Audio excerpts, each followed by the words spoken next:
सेब का एक बड़ा पेड़ था। एक बच्चा रोज उस पेड़ पर खेलने आया करता था। वह कभी पेड़ की डाली से लटकता, कभी फल तोड़ता, कभी उछल कूद करता था।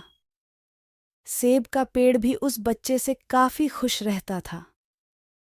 कई साल इस तरह बीत गए। अचानक एक दिन बच्चा कहीं चला गया और फिर लौट के नहीं आया। पेड़ ने उसका काफी इंतजार किया, पर वह नहीं आया। अब तो पेड़ उदास हो गया। काफी साल बाद वह बच्चा फिर से पेड़ के पास आया, पर वह अब कुछ बड़ा हो गया था। पेड़ उसे देखकर काफी खुश हुआ और उसे अपने साथ खेलने के लिए कहा, पर बच्चा उदास होते हुए बोला कि अब वह बड़ा हो गया है, अब वह उसके साथ नहीं खेल सकता। बच्चा बोला कि अब मुझे खिलौने से खेलना अच्छा लगता है, पर मेरे पास खिलौने खरीदने के लिए पैसे नहीं हैं। पेड़ बोला, उदास ना हो, तुम मेरे फल तोड़ लो और उन्हें बेचकर खिलौने खरीद लो। बच्चा खुशी खुशी फल तोड़ के ले गया, लेकिन वह फिर बहुत दिनों तक वापस नहीं आया। पेड़ बहुत दुखी हुआ। अचानक बहुत दिनों बाद बच्चा, जो अब जवान हो गया था, वापस आया।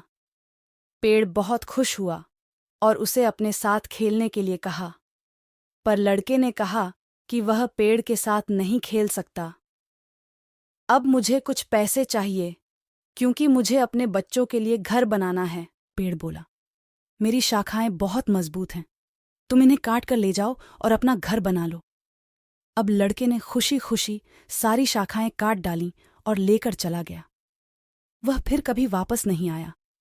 बहुत दिनों बाद जब वह वापस आया तो बूढ़ा हो चुका था।